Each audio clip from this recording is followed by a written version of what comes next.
Hello, today we will discuss about antihypertensive drug. Antihypertensive drug. There are two types of hypertension. Two types of hypertension होते हैं.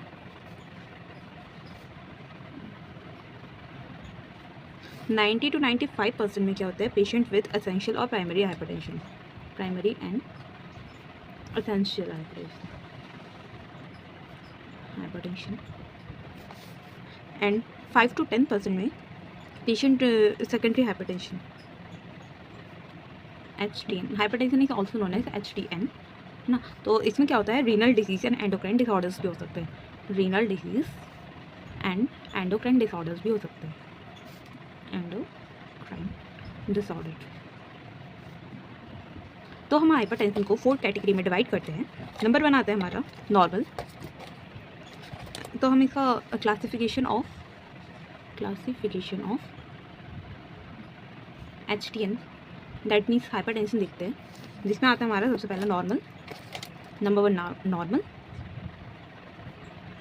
इसमें क्या होता है, BP systolic pressure हमारा less than 120 होते हैं सिस्टोलिक, एंड डायस्टोलिक जो होता है लेस देन 80 होता है. डायस्टोलिक जो होता है वो लेस देन 80 होता है. Number 2 pre hypertension. इसमें सिस्टोलिक जो होता है 120 to 139 होता है, और डायस्टोलिक 80 to 89. स्टेज 1 में हमारा आता है सिस्टोलिक प्रेशर होता है हमारा 140 to 159, एंड डायस्टोलिक होता है 90 to 99.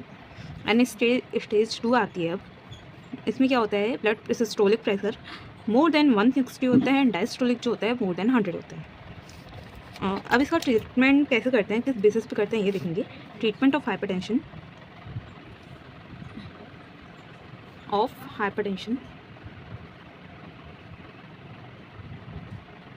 इसलिए हम 3 क्राइटेरिया यूज़ करते हैं. सबसे पहले reduce the blood volume.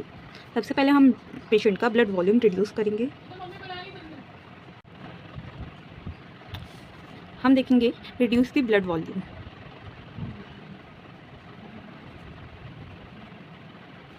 And number 2 में reduce the systemic vascular resistance. Reduce the systemic vascular resistance.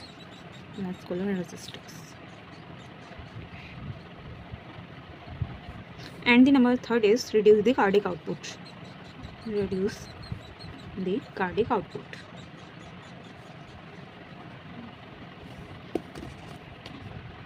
ये जो हमारे 3 क्राइटेरिया हैं, इसे हम पेशेंट विद प्राइमरी हाइपरटेंशन के लिए डील करते हैं. अगर पेशेंट विद सेकेंडरी हाइपरटेंशन है तो हम पहले उसका कंट्रोलिंग द अंडरलाइंग डिसीज़ करेंगे, एंड उसके साथ उसे एंटी हाइपरटेंसिव ड्रग देंगे. अब हम classification of anti hypertensive drug देखेंगे. क्लासिफिकेशन ऑफ एंटी हाइपरटेंसिव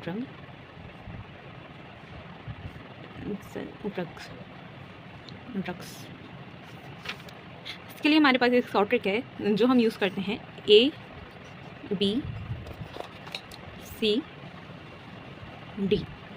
है ना. ए से हमारी 5 ड्रग्स आती हैं, है ना. तो ए के नीचे हम 5 लिख देंगे. अब हम देखेंगे इसकी शॉर्ट ट्रिक क्या है. तो नंबर 1 ए से आता है हमारा ACE inhibitor.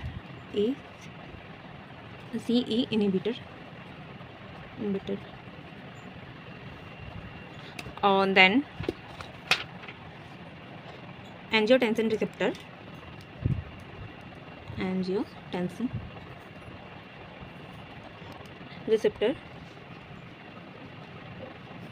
alpha adrenergic blocker,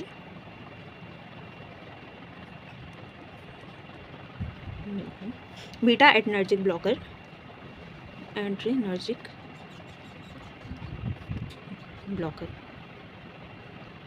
and the last one is adrenergic neuron blocker. adrenergic neuron blocker.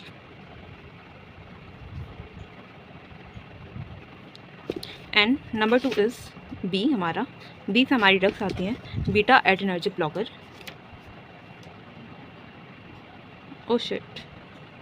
यहाँ जो हमने बीटा एडिनर्जिक ब्लॉकर किया है उसको, ये बीटा एडिनर्जिक ब्लॉकर नहीं है, alpha and beta adrenergic blocker है, तो दैट इज़ करेक्शन ना। बी से हमारा आता है beta adrenergic blocker,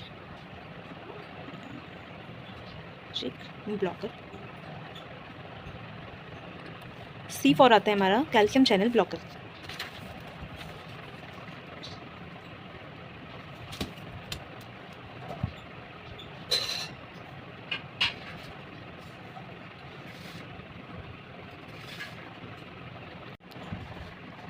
and T for होता है डायूरेटिक्स। अब हम इसका डिटेल स्टडी करेंगे। नंबर 1 आता है ACE inhibitor.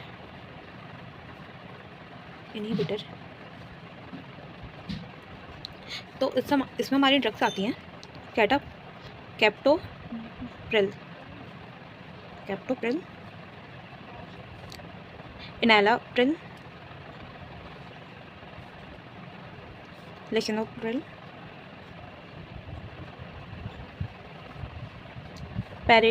Perindopril, ramipril and fosinopril.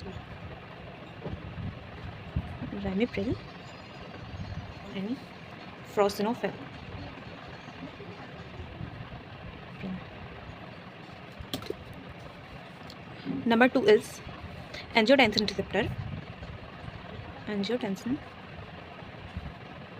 receptor. तो इसमें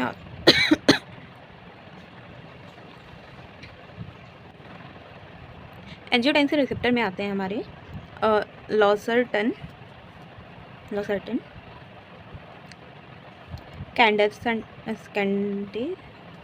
एंजियोटेंसिन रिसेप्टर में आते हैं हमारा लोसार्टन, कैंडेसार्टन, आर्बेसार्टन,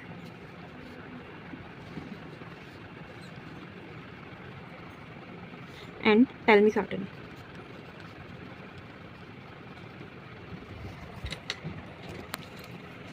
अब आता है हमारा अल्फा एड्रेनर्जिक ब्लॉकर।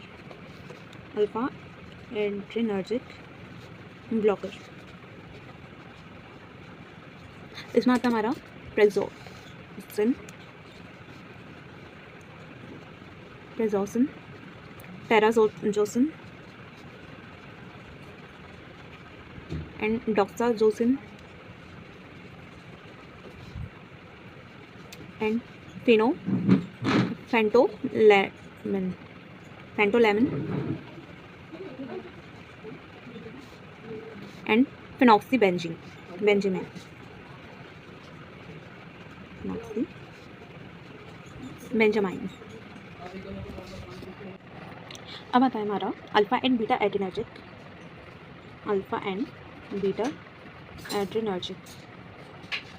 ब्लॉकर। इसमें आता है प्रोपेनोलॉल,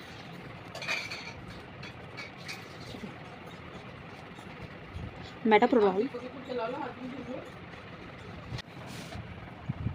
अब आता है हमारा alpha and beta adrenergic blocker.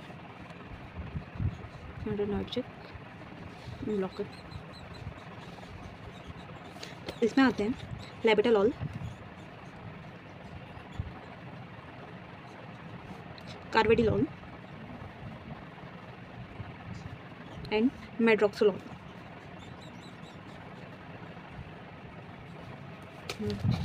अब आता है हमारा ये हो गया हमारा 4th one, and the last one is 5th, जिसमें आता है ADR न्यूरॉन ब्लॉकर।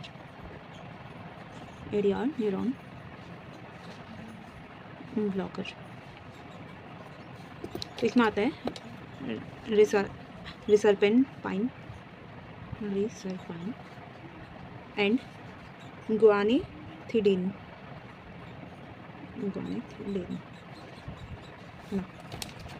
अब आता हमारा बी से हमारा आता था सबसे one is beta adrenergic blocker.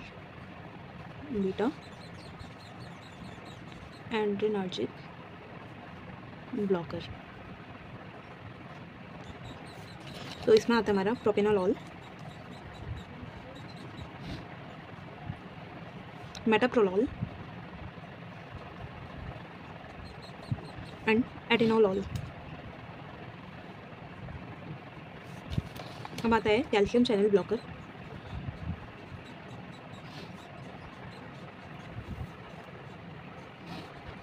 Calcium channel blocker,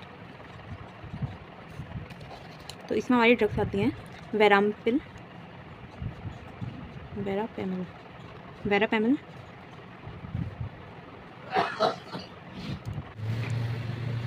निफाडिपिन, amlodipine and लेसिडिपिन।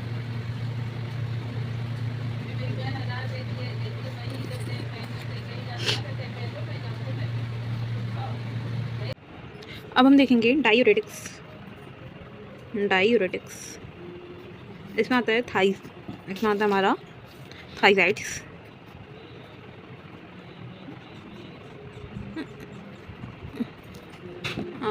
under this we will deal hydrochlorothiazides, hydrochlorothiazides and chlorothiazidone and high selling में आते हैं फ्लूसामाइड। पोटेशियम स्पारिंग में आते हैं स्पाइरोलैक्टोन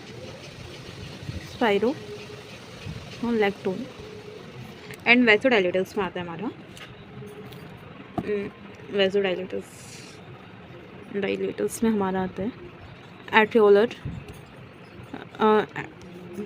में आता है हमारा हाइड्रेलाजीन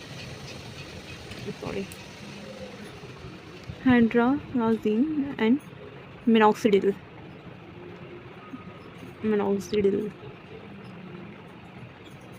बिकॉज मेरे को बर्तन धोना है। अब हम देखेंगे mode of action of anti hypertensive drugs क्या होता है। तो हमारे पास जो ड्रग्स हैं वो हैं central acting agent, beta blockers, diuretics, AC inhibitor, calcium channel blockers, alpha blockers and vasodilators. Central acting agent जो होते हैं वो सीएनएस पे वर्क करते हैं और बीटा ब्लॉकर्स हार्ट पे वर्क करते हैं और डायूरेटिक्स किडनी पे वर्क करते हैं और एसी इनहिबिटर जो होते हैं वो रेनिन एंजियोटेंसिन एल्डोस्टेरोन सिस्टम पे वर्क करते हैं और जो calcium channel blockers, alpha blockers and vasodilators जो होते हैं वो smooth muscle, vascular smooth muscle पे वर्क करते हैं। तो जो ये होता है ना, जो ये तीन चीज़ें होती है calcium channel blocker, alpha blocker and vasodilators, ये वैस्कुलर मसल को रेगुलेट करते हैं और वैसोडाइलेशन को इंक्रीज करते हैं, जिससे वैस्कुलर रेजिस्टेंस इंक्रीज हो जाता है और ब्लड प्रेशर मेंटेन हो जाता है। देन उसके बाद हम देखेंगे एसी इनहिबिटर जो होते हैं वो रेनिन एंजियोटेंसिन एल्डोस्टेरोन सिस्टम पे वर्क करते हैं, जिसे प्रीलोड होता है और कार्डियक आउटपुट मेंटेन होता है और उससे ब्लड प्रेशर भी मेंटेन हो जाता है। डायूरेटिक्स जो होते हैं वो किडनी पे वर्क करते हैं, सॉल्ट एंड वाटर बैलेंस करते हैं और प्रीलोड होता है और कार्डियक आउटपुट इंक्रीज होता है और ब्लड प्रेशर भी इंक्रीज हो जाता है। इसके बाद आता है बीटा ब्लॉकर जो होता है वो हार्ट पे वर्क करते हैं, जिससे हार्ट रेट इंक्रीज होती है और कार्डियक आउटपुट मेंटेन होता है और ब्लड प्रेशर मेंटेन होता है। अब आता है सेंट्रल एक्टिंग एजेंट जो होते हैं वो सीएनएस पे वर्क करते हैं, जिससे कॉन्ट्रैक्टिलिटी बढ़ती है, सीएनएस वर्क करता है हार्ट पे, जिससे कॉन्ट्रैक्टिलिटी बढ़ती है, कार्डियक आउटपुट इंक्रीज होता है और ब्लड प्रेशर मेंटेन होता है। अब हम देखेंगे इसके common side effect, that is fluid and electrolyte imbalance,